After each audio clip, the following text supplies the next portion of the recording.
Good evening and welcome. My name is Jolene Lane. I'm the Director for Diversity and Community Affairs at Teachers College. And on behalf of Janice Robinson, who's the Vice President for Diversity and Community Affairs, we'd like to welcome you to the Meditation Working Group series, lecture series. Sarah and Tammy came to us last spring after what had been a very successful period of having a meditation group that was working in the afternoons during lunchtime, and came up with this notion of having a lecture series to talk about mindfulness and these same issues that come up in the meditation series. And we thought it was a great idea. We started working. They did most of the work. We just merely supported them.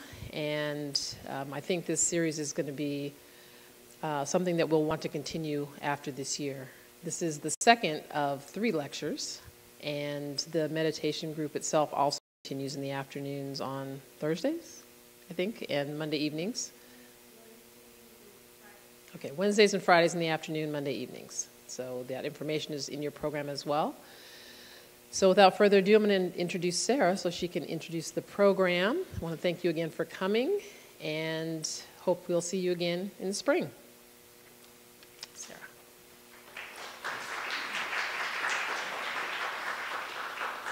Thanks, Jolene.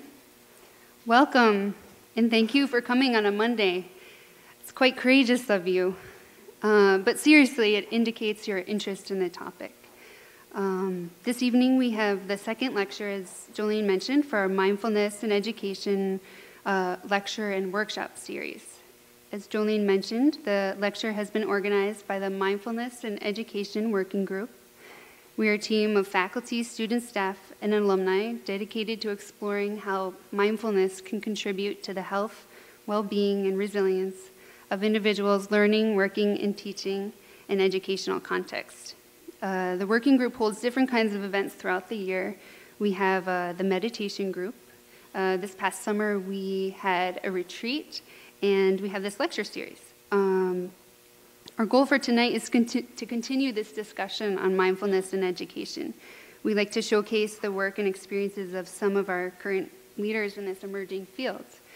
And Home's going to do a small exercise with you.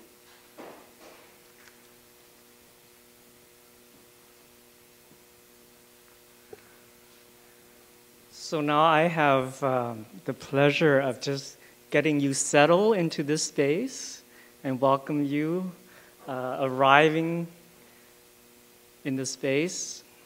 So people are still continue to coming in, and my invitation for you in this moment is just take a moment, just notice where you are in this beautiful hall.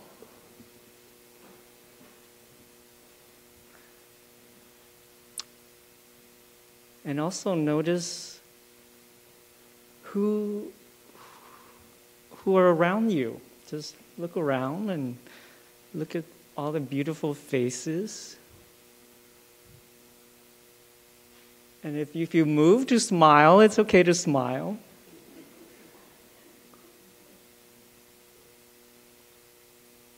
And also as you arrive into this space, just take some breath into your body. And I know for many of you, it took a lot to get here just on a Monday night. And also your life, your long journey has taken you here, so just let yourself arrive here.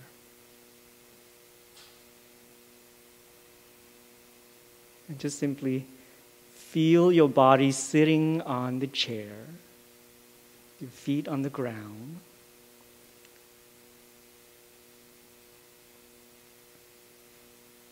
And just enjoy a few breaths and bring yourself into this present moment.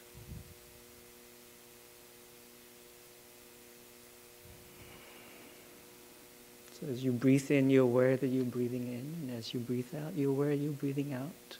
And you just feel whatever present for you.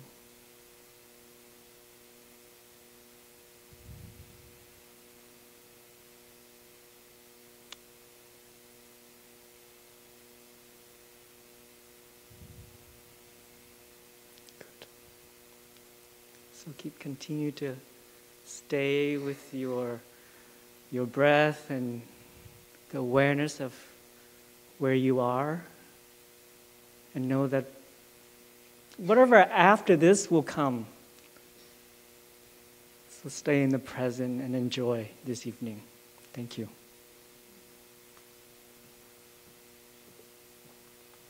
Thanks, Hom. And I'd like to just take a moment to thank Jolene and the Vice President's Office for Diversity and Community Affairs, Alumni Relations, Student Activities, and the Student Senate. It's been the combined effort of many of us to organize this event.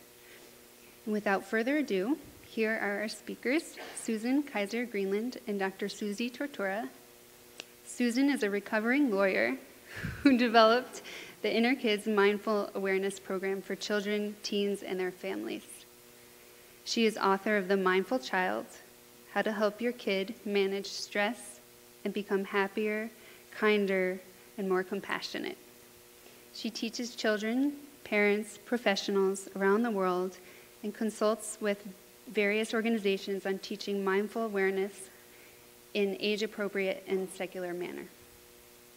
Dr. Tortora is a board-certified dance movement therapist, Laban nonverbal movement analyst, it's quite a mouthful, and specialist in the field of infancy, mental health, and development.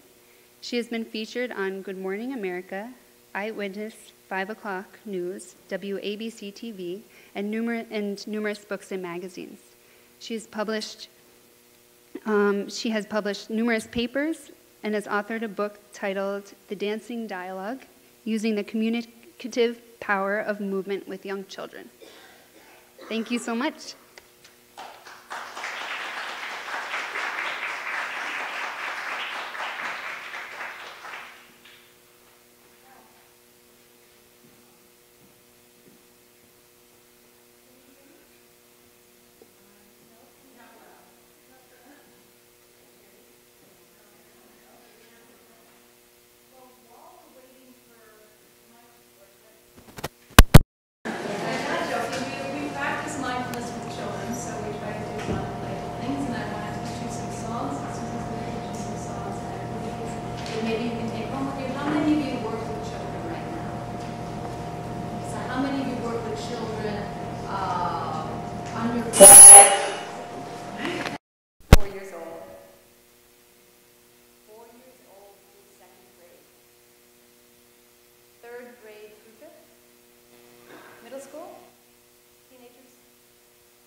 So we're going to have all sorts of different groups that we're going to try to do a little bit of something to take home with, but this is for the younger children, and we'll start with a breathing song.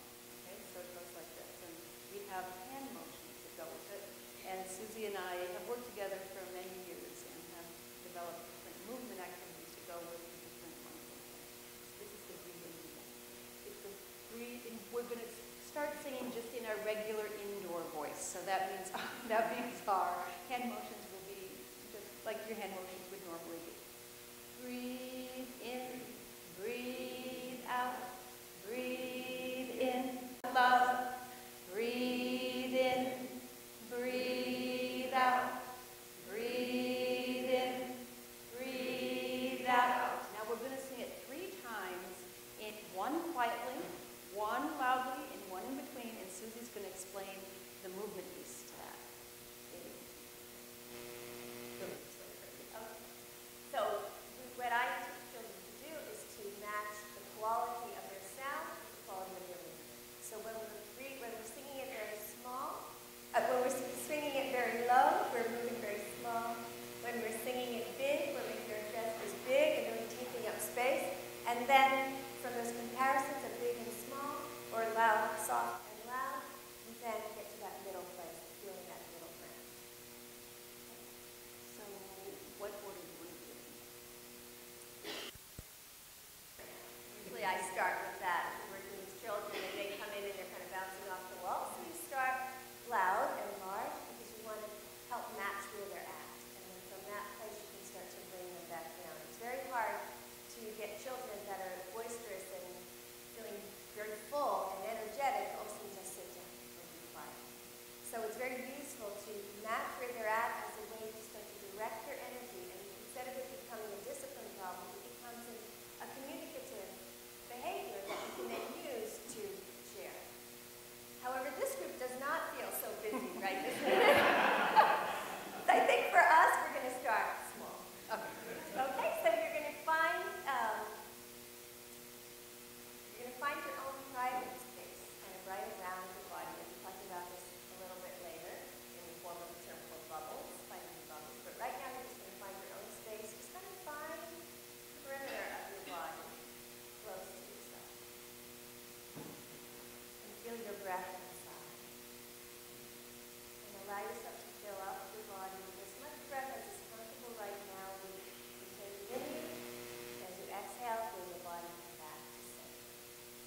quality you can get without bumping into your neighbors?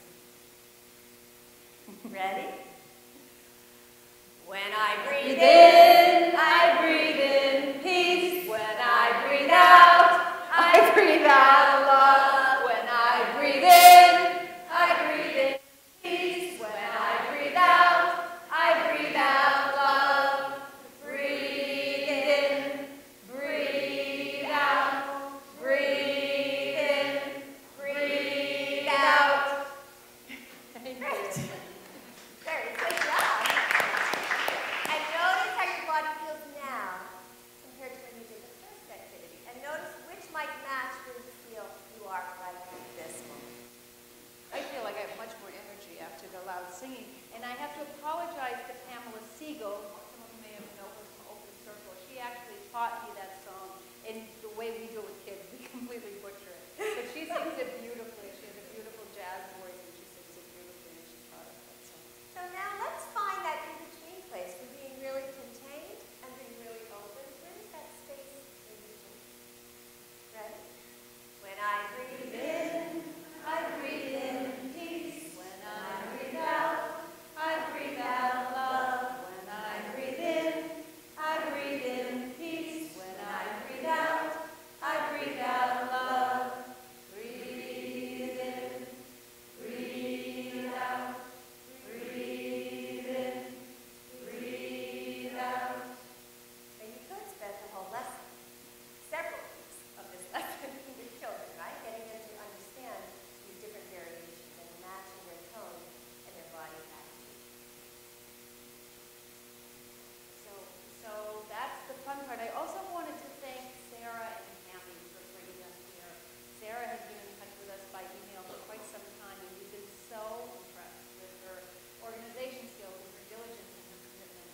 And so I really wanted to check in with Sarah. Oh, there she is.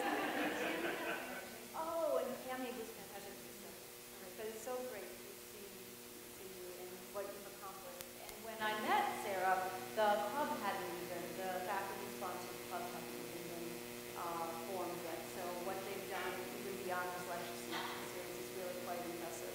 And a wonderful example of what's happening with the field of bringing mindfulness into secular settings for school and clinical settings is that many, many young people are really, from their own personal experience, are taking this on as their own passion and bringing it out.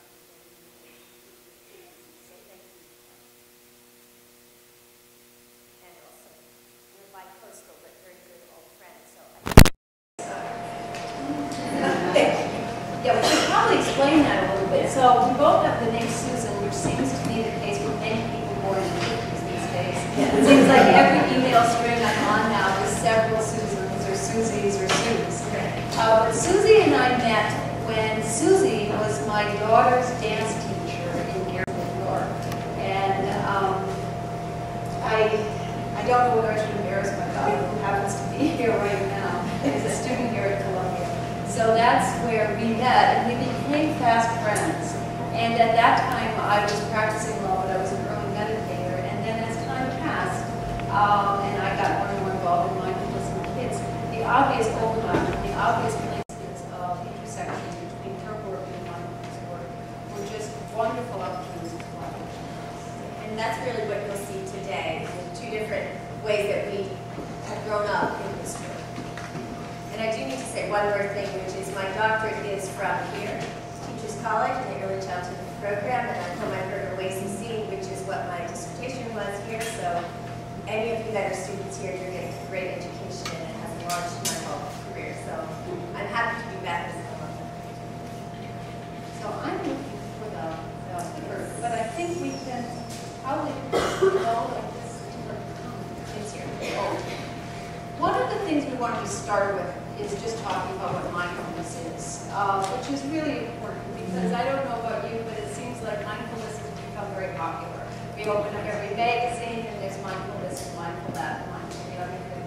And so many, many people are talking about different sorts of mindfulness practices, and there isn't necessarily consistency about what everybody's talking about within each definition. So one thing I think is extremely important to do whenever we're presenting mindfulness is stating definition of mindfulness up front. And for those of you who are new to mindfulness or looking for mindfulness teachers, I really encourage you when you start talking to the people that you are collaborating with or that you're training from, that you ask them what they mean about mindfulness. Some people think of mindfulness as something where meditation is a necessary component. Some people don't feel that way. So there's a lot of different legitimate opinions on what mindfulness is and isn't right now. So I really encourage you, as you explore this field, to try to get a sense of what mindfulness means and the type of work you're doing. In the Inner Kids program, we track mindfulness very specifically. And mindfulness, we track mindfulness by the classical training, the classical definition of mindfulness. When I talk about the classical definition, I'm talking about the Buddhist definition, which is the 4 applications of mindfulness. I'm not at all, I'm a secular person. I have a very varied background as far as my background, and I'm not at all worried about saying that this work has roots in Buddhism, and yet it's still completely appropriate and able to be brought out into a secular setting. The reason the mindfulness piece in the kids program comes from a secular setting is because we've got to come from the Buddhist setting. It's a couple thousand years of experience with that particular form of mental training, which is the training of inner experience, then outer experience, then both together, that one and two. And from that, there have been many secular adult programs developed that have been well researched over the past 30 years, MBSR being the most obvious. It has done a beautiful job of integrating these classical practices into a secular setting. So the classical definition, if you just define it specifically for mindfulness, is to remember. And that's a great way to remember mindfulness, is just to think about it as to remember. And what is it that we're remembering? Well, remember I told you that the 4 applications of mindfulness, or the 4 close applications of mindfulness, depending on your translation, is paying attention to inner experience first, then outer experience, then both together, that blends into 2. But we need to find a way to communicate this to children. Remember, I work with kids ages 4 to 18, and in very simple words and in ways that are not jargony. So we just give them this definition, which is we start by paying attention to ourselves. When we pay attention to ourselves, the first thing we pay attention to is our sensory experience. And remember, mindfulness isn't all about sitting on a pillow or all about lying down. And that's where the movement work that Suzi does is so invaluable to the Inner Kids work. It's really been building in moving, living, breathing exercises where children can pay attention, usually first to their breath, although there's reason sometimes to start with sound, and then to other sensory experience, not just what they hear, see, taste, smell, and touch. Did I get them all right? But also in fecal, Move and and then the proprioception in the vestibular system. So, and then once we get a good sense of the sensory experience, we move to our thoughts and our emotions. And after spending some time really looking inside at ourselves, then we take what we learn and we move into looking outside at other people and what their physical sensations look like to us from the outside, or their thoughts and their emotions too, and then ultimately to everyone and everything.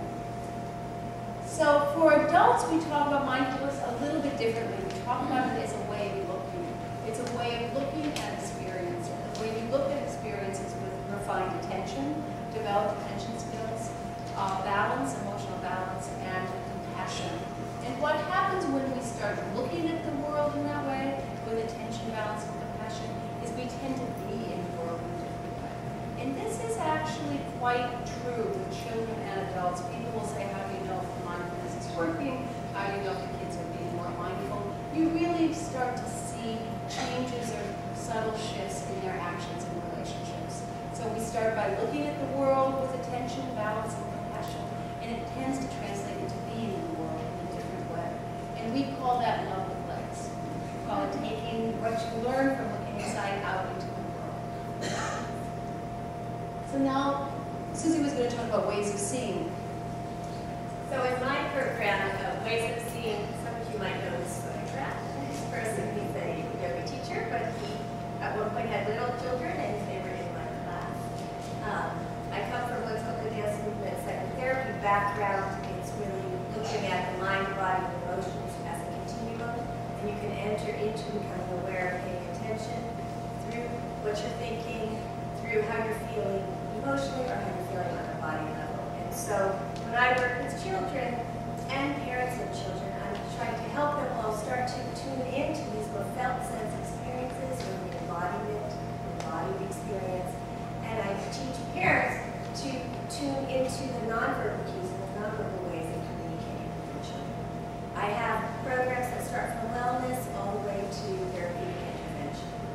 And this is a class, a wellness class where I have children and parents come under the label of a dance class, parent, child, parent, baby dance class. They're actually working on these ways that we're going to connect and read their child's cues with these movement and dance play. And I also integrate children with special needs in these classes, and then also offer just special needs groups, as well as individual work with parents and parents of children. And I also work with adults in the same place.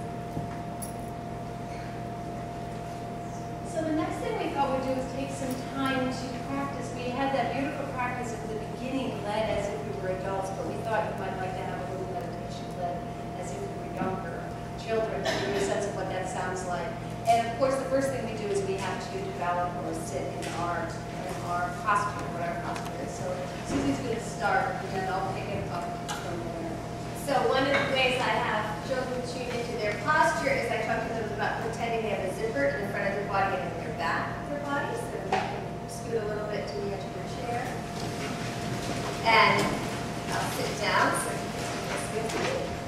Put a zipper in the front, a zipper in the back, and you take a big breath and zip up. And feel that zipper nice and taut. You let your breath go and your hands down. See if that zipper can stay really tall. Not relax. And then we switch with the other hand in front. And then I come back. And release. Keep that nice and tall. Your breath comes out. And this time, take a breath and feel your body swell side to side. Let the breath out and let your arms come down. And each time you do this, take a little just gentle breath until at some point you only feel the breath inside of you and you're on to it.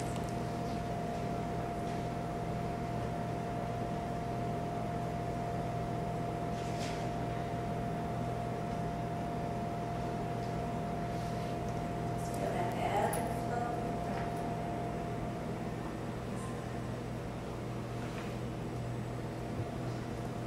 So now if you take that beautiful zipper that Susie has created and you turn it into an activity that we do in the classroom with 30 kids to help them do 3 mindful breaths. This is what we said. Okay, so let's put, and if we're going to assume that you've all learned the whole sequence, it takes us several sessions to be able to do this whole sequence together, but that's just assuming you all know. Okay, so I'll know you're ready when you have one hand in front, one hand in back. Okay, one hand in front, one hand in back. On the count of 3, let's zip yourselves up. Zip. Silent cheer on the top. Other hand in front, other hand in back. Zip. Silent cheer on the top. Eyes and ears on me.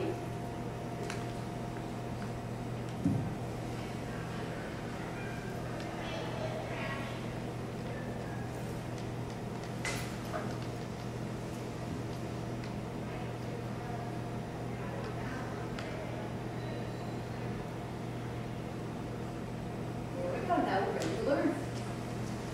So we can take that kind of an activity and turn it into something that really works well for a large group that we can have move quickly and drop in just before you do a math problem, just before you do teaching. Now with older kids, we talk more about the body like a non-breath, like doing mind like a sky. And do you want to do your body like a tree piece and then we'll do that? So this one we do standing up, because at this point children are able to stand and try to find their balance. And I speak to them about their feet being the roots of a tree. They take their hands and they spread their fingers out and they bend over and put their hands between their feet, and that's the distance their feet are going to have with their toes pointing straight. And then they bend their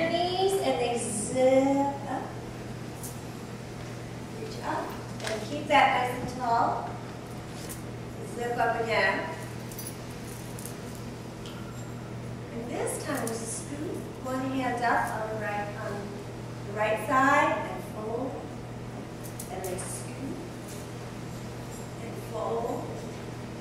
We do this 3 times so you feel the body hack. I'm working from a developmental perspective on the body movement level.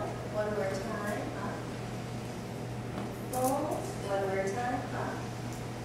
And fold. And then this time, I have them lengthen through the right side of their body. Shift all the weight to the right. Roll to the ball of your foot or to the toe.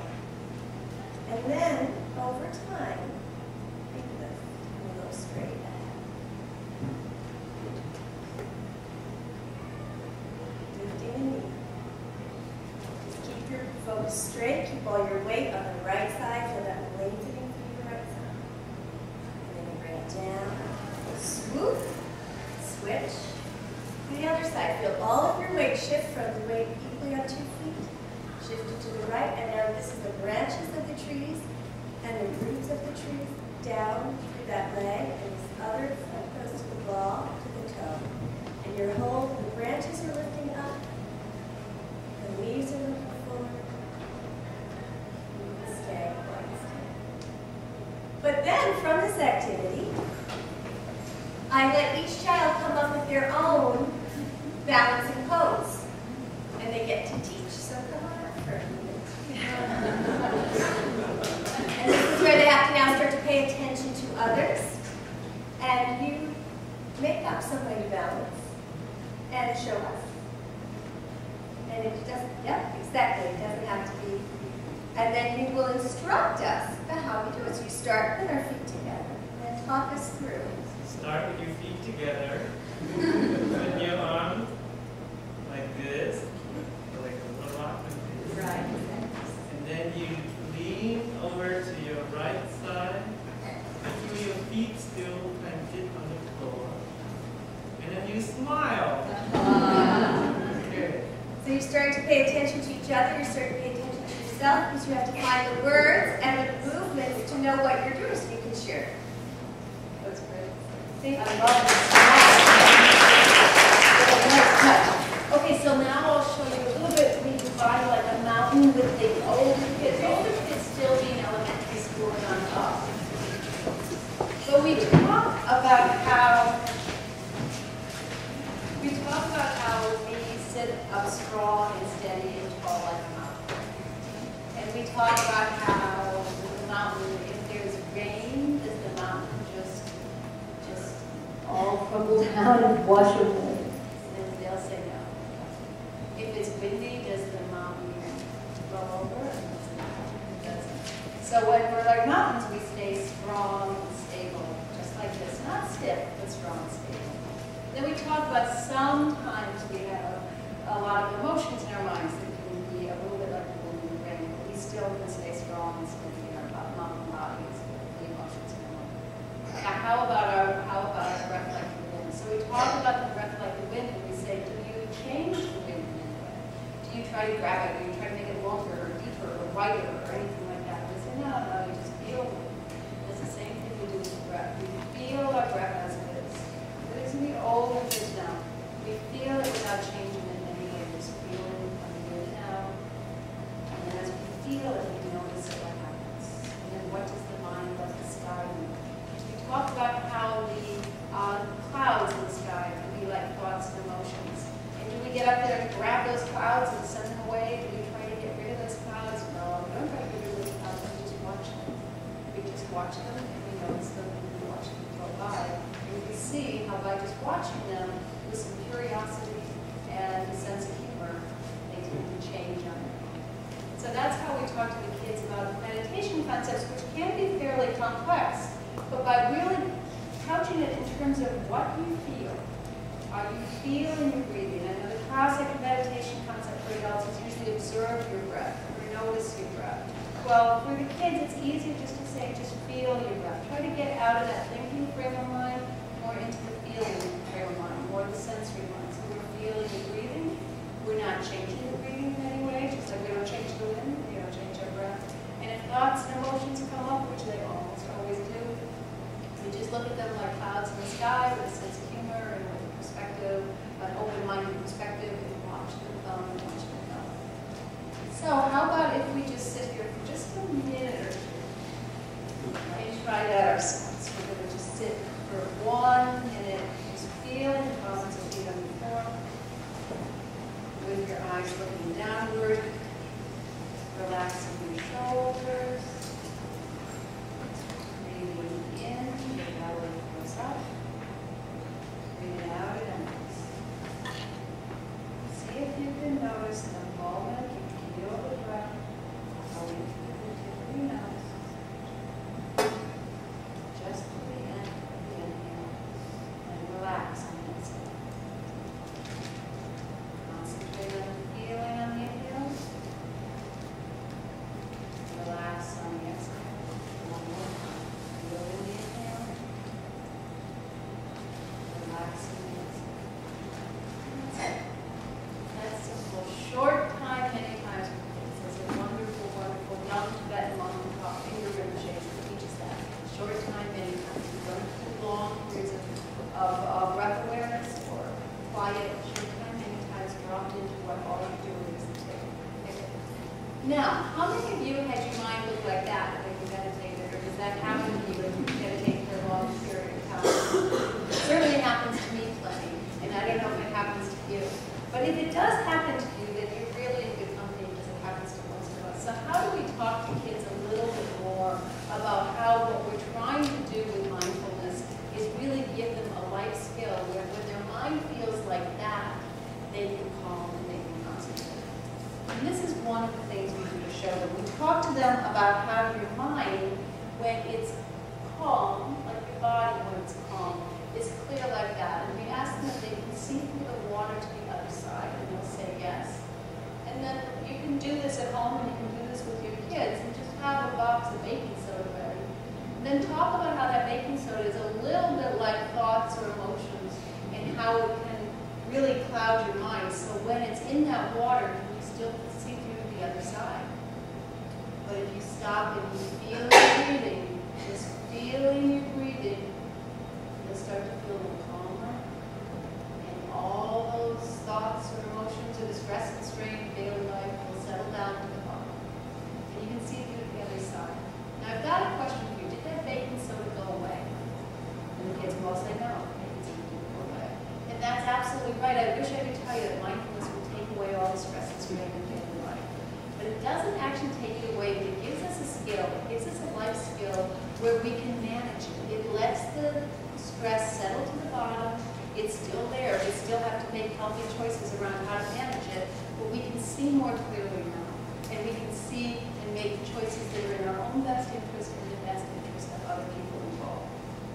So the next question often I have with educators is that all sounds good, but it's still hard to believe that young kids can understand that. So I show this movie from a boy I never met that a mom sent me off the internet after seeing one of these a video on the internet, similar to the one I just showed you, but using a wood ball instead.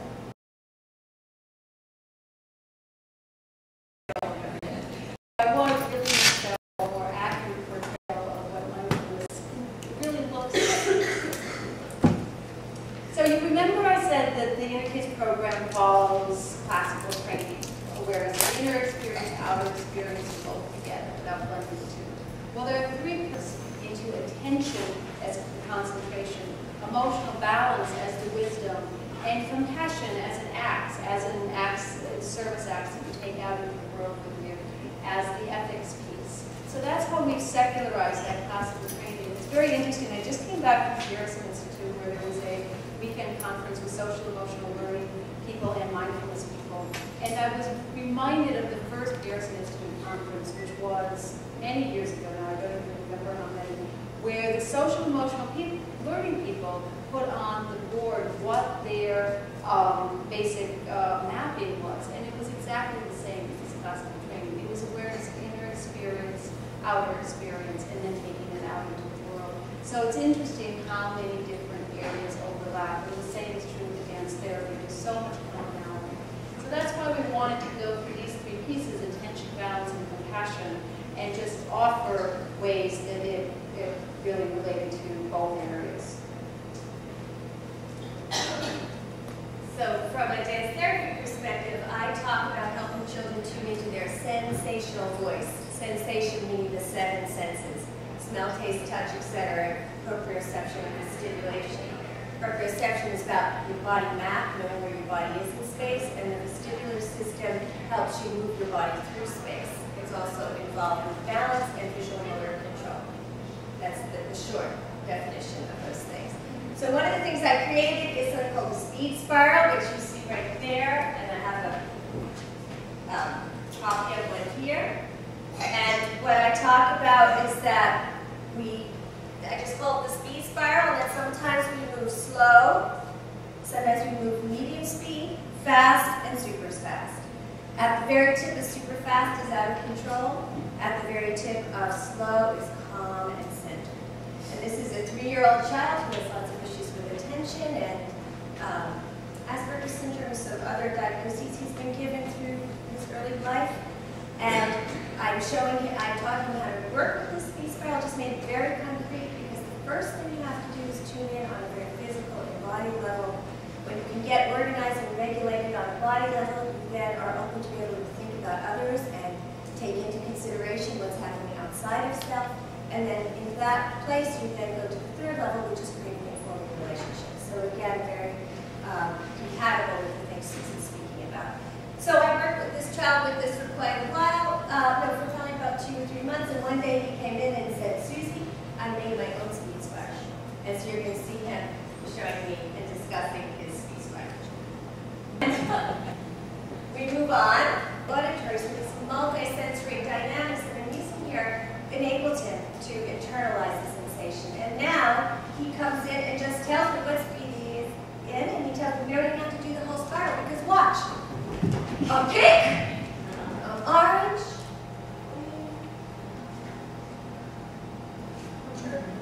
and he just goes through that, and then we're done. Now we can do something else. And he comes in, and then he'll say, Mommy was pink today. I told her she needs to take some Suzi prints. So it's really just part of routine.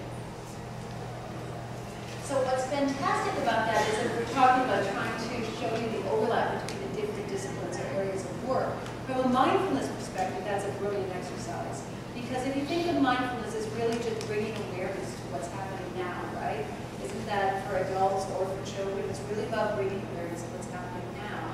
And then also with kids to be able to let them label, notice and identify it.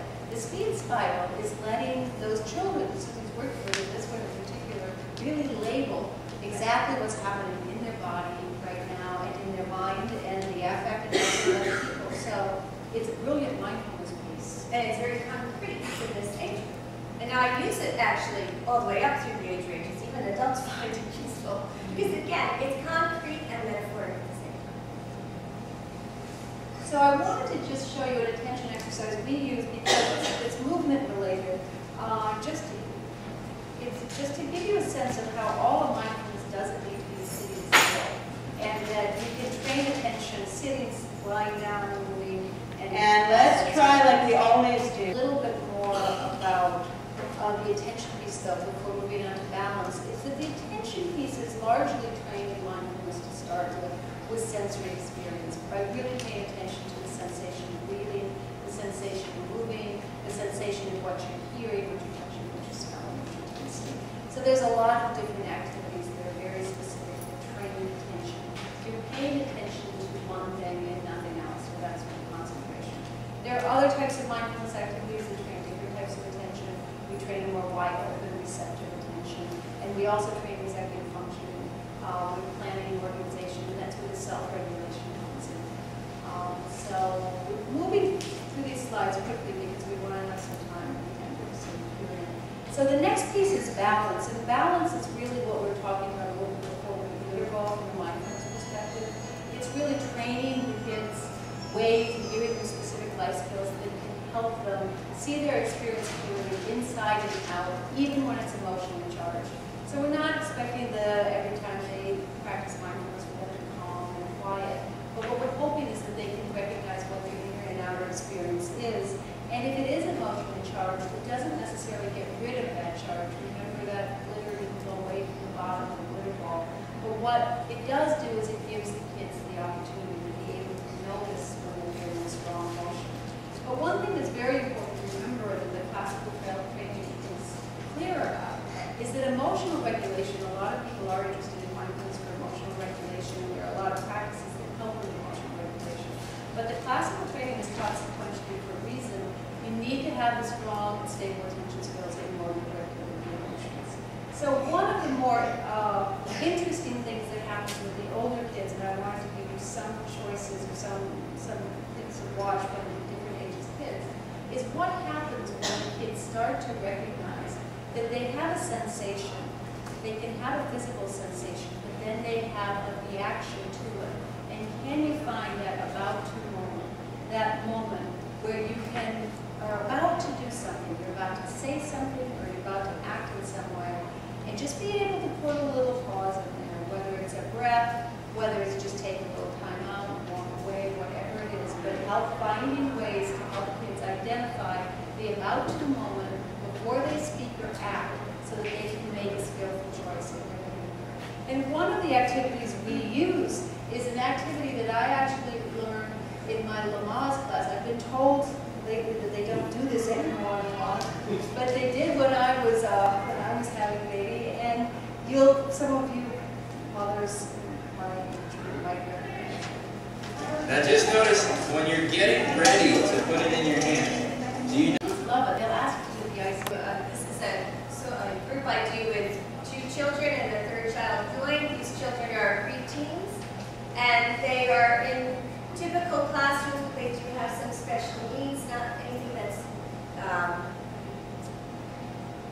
super definable, but you will notice that they move a little bit more awkwardly. They have some social skill issues, and I put the 2 of them together in a dance class. And what we do is we talk about, we do a warm-up, getting them in touch and attending to their body feelings, attending to their emotional feelings, and coming up with a discussion about some theme of what's happened in their week, and then we create a dance about it. And these 2 girls work very beautifully together. One is more awkward physically, the other has more issues because she is socially with children, but they really appreciated that they were different and found each other.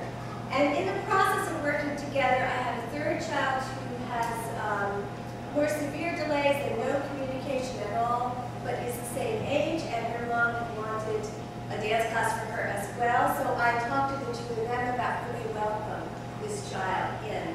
And they were really thrilled about this idea because they understood this experience of not being part of a group.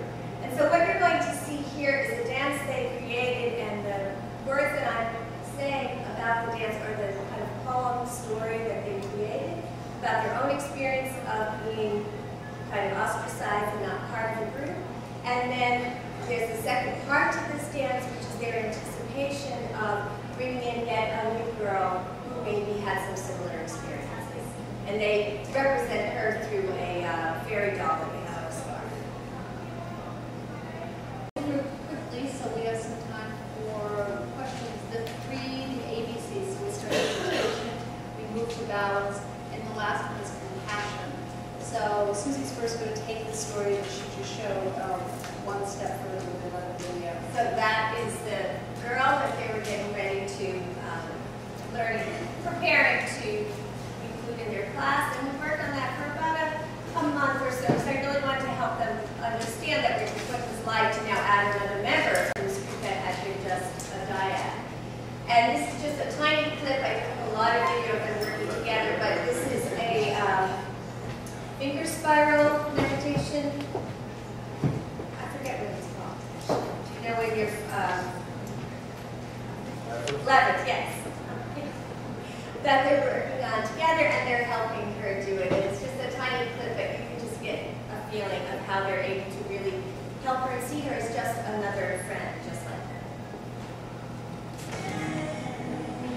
Helping her control her hands so that she can follow all the curves of the spiral. And the little girl on the right is saying, we're a team, we're really a team, and we're BFFs, best friends forever.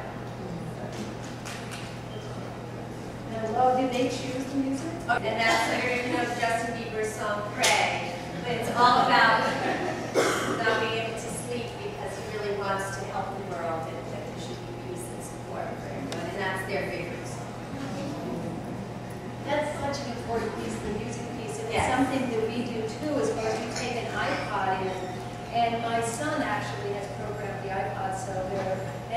on there. He's still in high school. Maybe some people wouldn't quite think were appropriate. But we're going into high schools and all ages, and we let the kids choose the songs. It's an important piece because it's important to remember, just as Susan was talking about with the movement spiral, the kind of songs that some people find calming may not be all the songs that other people find calming. So they can put on very loud, very disjointed sounding songs to somebody who is interested in a different type of music. But for them, that kind of sound, that loud, disjointed sound, is actually very centered and grounding. So letting the kids choose their own music is fantastic. Now, just so you know, we don't meditate to music. It's not as if we're having meditation before music. But how we use music is we play it as a way of relaxing or having fun or just kind of letting the hair down before the practice period, especially with the older kids, because it's a way of helping the body in, and it's a way of helping them transition from the outside word world into more centered place. So with the mindfulness piece, compassion really is actions of compassion. When you take out actions into the world, whether it's sending thank you letters to friends, whether it's helping clean up the environment, compassionate acts. But there's another big piece of the mindfulness piece for kids and adults, and it's the loving kindness meditation, or the more compassion meditations. And for us, we call them friendly wishes. We came up with that term not only in an attempt to secularize the work, but also because we just found it more descriptive of what the young kids were really doing. And the classical loving kindness instruction is you start by sending loving kindness to yourself, then you send it to people you love, people in your close relationship or family, then you send it to someone who's neutral, and then you send it to your enemies, and then you send it to the whole world. And that's a little problematic with some of the younger kids, and it's a little problematic for a lot of reasons, developmentally and in large groups. So we broke it down just, again, always starting with ourselves, and then just as in the, remember, paying attention with kindness was to ourselves, other people in the world around you, or everyone and everything. This is to ourselves, and then we break it up a little more for the young kids. First, the people we know, somebody you will imagine sending friendly wishes to your mom, or your dad, or somebody in the room that you're really fond of. And then the people you don't know, but you've seen around. It could be the President of the United States, here it's the pizza delivery guy. And then to everyone and everything. Now what happened is for years I refused to go near sending friendly wishes to anybody that was your enemy. I just thought it was too problematic. I was worried about encouraging kids inadvertently to send wishes to people who were harming them. But more and more people who I had high regard for in the meditation community really encouraged me to experiment with it. And so this is what I came up with. I came up with starting with ourselves again, then to those we like, then to those who annoy us in everyone and everything. Those who annoy you thing has been maybe the most interesting and important development in the work in the last couple of years.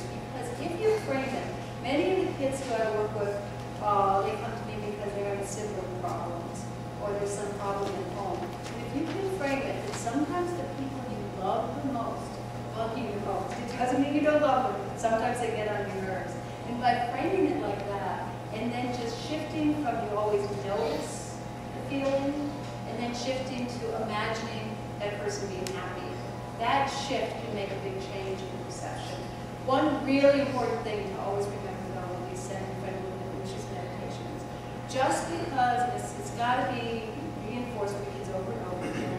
A line I heard from Sylvia Bornstein, who I have high regard for, just because you're wishing somebody well doesn't mean you have to like them. We're not telling kids to change the way they feel, and we certainly want them to acknowledge how they feel. But it is very possible to wish somebody well, even if you don't like them very much. And it's very possible that it's not skillful to be friends with somebody. This may not be the best person to go out with on a Friday night. Just because you wish them well doesn't mean you have to be your best friend.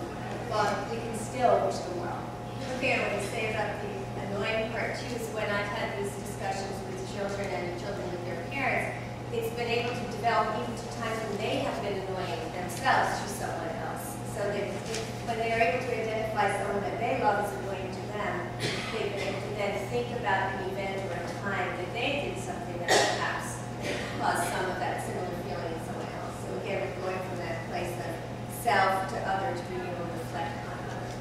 Yeah, without blending. also going between the awareness piece. Awareness, it's the awareness. The thing about mindfulness is if you ever wonder what it is, just always just substitute for the word awareness. Awareness of when I love somebody, awareness, that sort of thing. So that makes a lot of sense to me. Okay, so here's a picture of what friendly wishes looks like. So I think we're ready to open it up for questions. I'm going to grab one and get my water. Yes. This question actually goes into both of you, and I was wondering if you can speak to how studying the class as a teacher at a high school, let's say a little guitar teacher or a junior English teacher, how you can incorporate that. What is still part of your curriculum, but at least increment begin to introduce mindfulness? Yeah, that's the question. And I think it's the most important question of all. And I think it starts with your own practice. It always starts with developing your own practice in mindfulness so that you understand what this feels like from the inside out.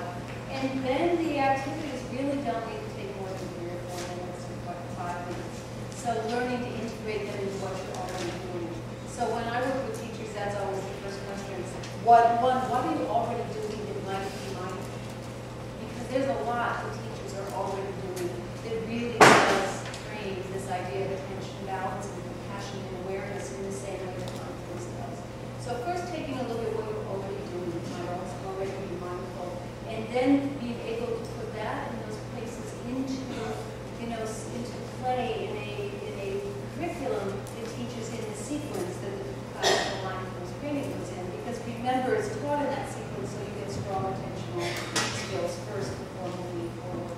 But you can drop these things, just simple breath awareness activities or sensory awareness activities in throughout the day, anytime that you want to help people calm down. I've seen people do them standing in line for a fire drill, or standing in line to get ready to lunch, or just a great, if it's younger kids, in circle time or in the class meeting, those are great times to drop in some mindfulness practices.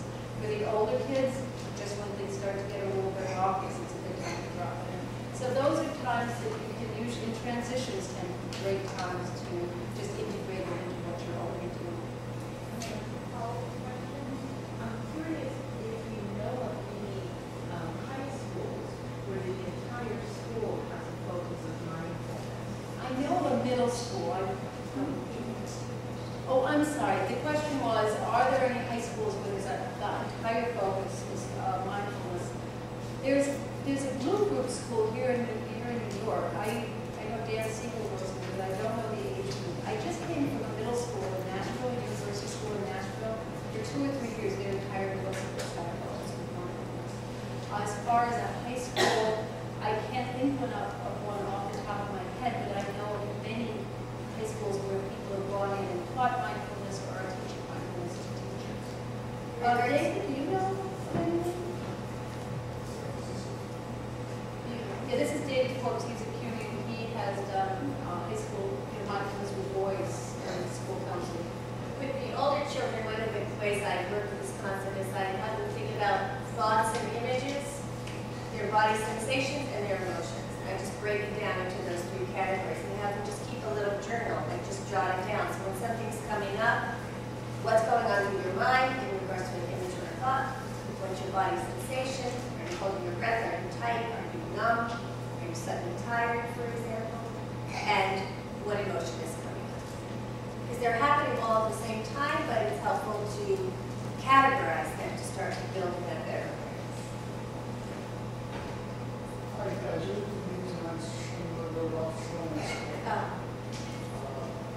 If only because my mentor at Teachers College is one of the leaders of global education. So you speak about the Waldorf program in your study. Yeah, there's a lot of overlap, which they've been doing mindfulness, stealth mindfulness. For years, they just don't call it mindfulness. There's a great article in the newspaper, the Times, in the last couple of weeks about about a Waldorf school where all the Silicon Valley executives are sending them to the Waldorf school and not allowing any behavior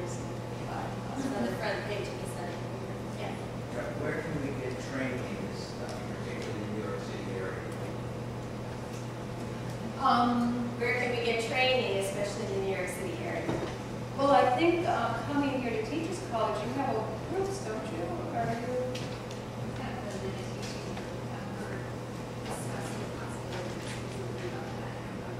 Well, they have open meditation groups if you don't have meditation.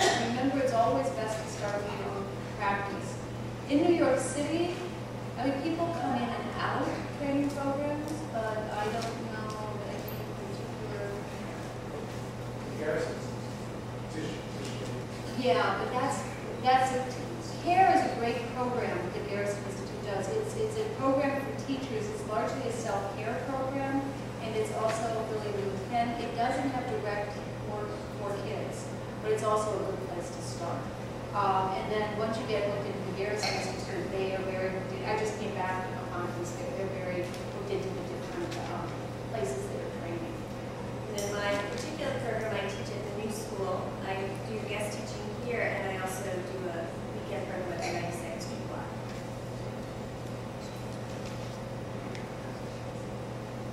Yes? You mentioned applying some of the mindfulness practices to cultivating planning skills and executive function. Can you talk a little more about that? Well, though So she wants to know about the mindfulness skills in relationship to executive functioning. I actually have a slide on Attention. in that we did 6 years of research at UCLA with the Mindful Awareness Research Center with kids for both pre-K and second and third graders. The second and third grade research was published, and that showed an improvement in executive functioning for children who are on the less regulated side of the spectrum, toward normal, and toward the center. And it was a regular classroom, and everyone didn't have a diagnosis. There's a lot. The research on mindfulness in kids is something that we have to talk about with great caution because it's so new and it's so young. There are a couple of published studies, and lovely one of those would be the kids program. We also did several studies with preschoolers that hasn't been published yet. But though in the preschool group at UCLA, the Early Child Care Center, there also was an improvement in executive function across the board for kids, regardless of whether or not they were on the less regulated or the more regulated side of the spectrum. There's good research out on adults that shows improvement in executive function with the practice of mindfulness. What we are beginning to think and see is that the improvement in executive function requires repetition of certain actions over and over again in certain activities. So you need to really take this short time, many times seriously and just drop it in quickly. And also with kids, it's tricky. One of the reasons we think that the improvement in the second and third graders might have only been with the kids on the less regulated side of the spectrum is you really, if you're practicing still, quiet mindfulness in a group, you can really only extend the practice for long as the least comfortable person can maintain it comfortably. So what happens is the less regulated kids get their boundaries pushed a little bit more, and the kids who are more regulated, who are comfortable longer, it always stops a little bit before they would get that boundary pushed because we stop when some of the kids really start feeling uncomfortable. So those are the problems that we have in To the future and plan. Well, one of the pieces with the executive functioning is just in the kids program, and largely due to the work with Suzi, there's an awful lot of spatial relationship work in awareness of where your body is in space. It really uses self-regulation work, and that in a mindful way. So there's a lot of reasons to think that that has part to do with the executive function improvement. As far as the present moment piece, it really, there's a lot of research, some research now coming out about the benefits of dramatic play and that sort of thing on executive functioning. And there's similarities with that with mindfulness when you think of the friendly wishes that we do, the concentration activities where you're imagining yourself being happy, or you're imagining other people, those sorts of things. So those are places that we might be able to draw some. The other one comment and then another question. One of the things that I've seen in my clinical practice is that if you're working on these skills and thinking they're not getting in, and then at So you may not see it in the moment, but you do see it over time in regard. So like the child that I showed you, I'm still working with, the child is now 2 years older than that, he's 5 years old. And out of the blue, he'll just bring up the speed sprout. We may not have spoken about it for 3 months, and then suddenly he tells me how he used it and how he needed it. And I see this over and over and over again in my practice. And I also work with children on autism and Asperger's spectrum, and I see the same thing. When they need it, they start to see it.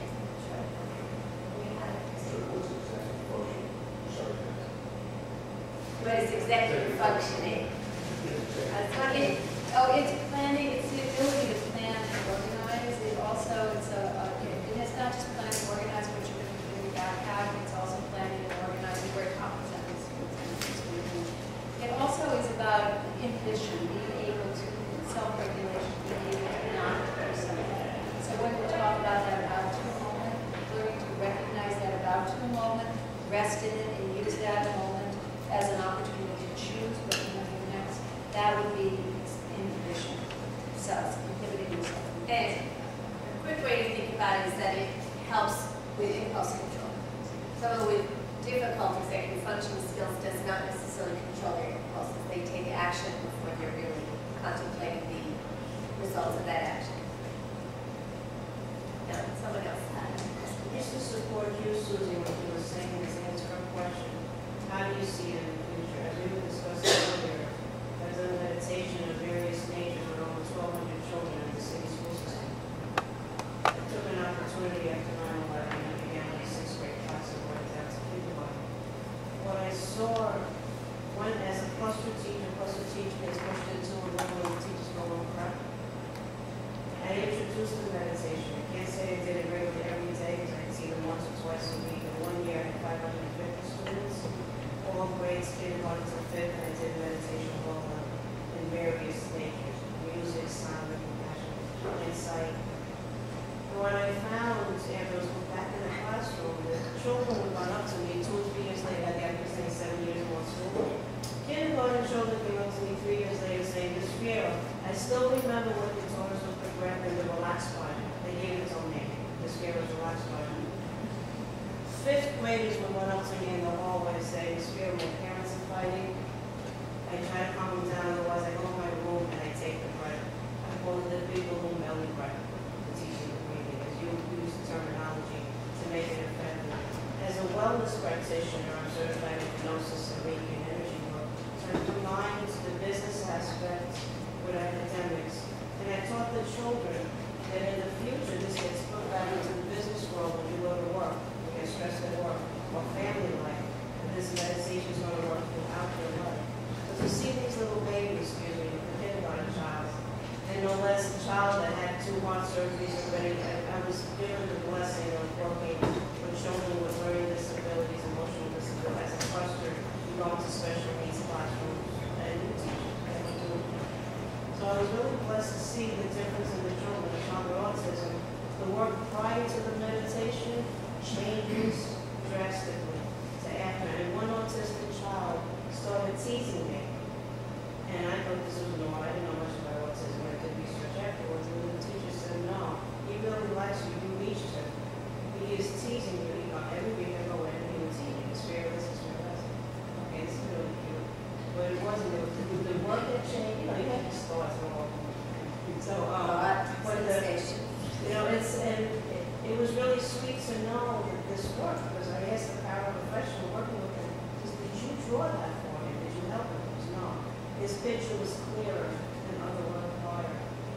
So it was a revelation to me too. I just tried. I just said, okay, I got to open the door. And so to substantiate your work, this works. And now with the teenagers in financial workshops that I do as a volunteer and career development, I teach them to relax and go and find their passion. Also, as it leads to relaxation, to, all right, let's go into your heart space. It's that special space. Let's see what you're really passionate about. What I love about this story is it really shows all the different ways, and so thank you for sharing that. I love that it shows all of the different ways that we can approach this work, and how many wonderful people are out there taking this work into the world and really making it their own. So I really appreciate that. Did we have some other questions? I package this and elaborate on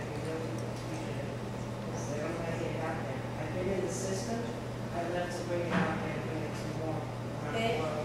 so much. Appreciate it. Thank you, ladies. Yes, go. I'm wondering how mindfulness can help us understand kids' use of cell phones. Cell phone. So he wants to know mindfulness. Because they claim to be more mindful when they're using them than we think they're used. In the sense that we've learned how to use, or you mentioned using music, choosing music. I'm wondering if there's...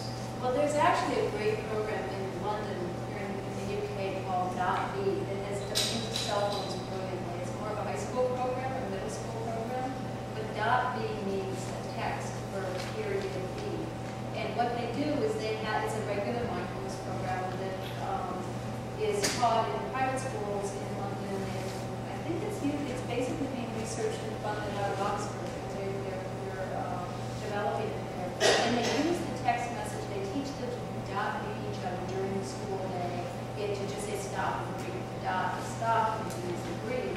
And they've got great anecdotal reports about how kids who are getting in trouble when they're using teenagers, they're in trouble on the street someplace, and they're doing something they shouldn't do, and they're texting friends about whether not to do it. And one teenager will text again on dot B, and then it is something that they're using as a management tool. I'm not sure about all the cell phone and internet stuff, and the reason why is I have read the research about how it's basically not good for us. I understand that. But I do think that one problem that is out there is that the adult's perception of cell phones and the internet is quite different than the teenager's perception. They grew up with it, and in many ways they are better at managing it than we are. They don't, as far as their level of taking it seriously. I still think, and I see it in my own experience, a lot of multitasking and that sort of stuff happening with the kids on the computer with 5 windows open and how much can they really be concentrating. But I do think one of our challenges is to try to understand, in order to be able to help the kids manage the technology better, we have to understand it from their perspective as opposed to from ours. And I think that's a big challenge. Yeah, I think one thing I can say about that in my experience with teens and young adults is they are very clear about when they text, when they use the cell phone, when they use Facebook, when they use one of the social networks versus when they're face-to-face or when they're actually talking on the phone. And they see them as all different ways of connecting and using different layers of getting more intimate or more casual. I was wondering what kind of resistance you have experienced in terms of parents or other teachers or principals. Yeah, that's an important question, and I have experienced resistance. Well, just because of the way my work evolved, I really have not yet gone out and tried to sell it. It's just people came in and asked me to do things, and then I would do it. So I never went and tried to go to school board or project administration to sell it. But I do find myself in situations where I'm brought into a school by somebody who's an advocate and there's resistance within the system that I'm brought into. And so I'm quite clear now what I voice, because for me, it has to be an operating program. Not necessarily for kids. For kids, it's a very captive audience, which is something we have to work with. But for a school teacher, a teacher that I go into a classroom or a teacher I train, I really only train people who opt in. And what I have found, which has worked like a charm, is a teacher in Thailand who worked at an IB, an international baccalaureate school. There was great resistance bringing kids in there. And she was a long-time meditator. So she got into one classroom, and she just started there. And by the end of the year, every single one of these resistant teachers saw what was happening, and they started inviting her in. The difference really being that people think this work is something other than it is. They think it's airy-fairy, they think it's touchy-feely, they think there's a lot, we notice there's not even a bell here. I mean, I really stay away from a lot of the things that people rely on to avoid the resistance problem. But when they see this in action and see a lot of it is just plain old common sense, and a lot of it's just simple, drop-in activities that help kids self-regulate, self-soothe, connect with each other better,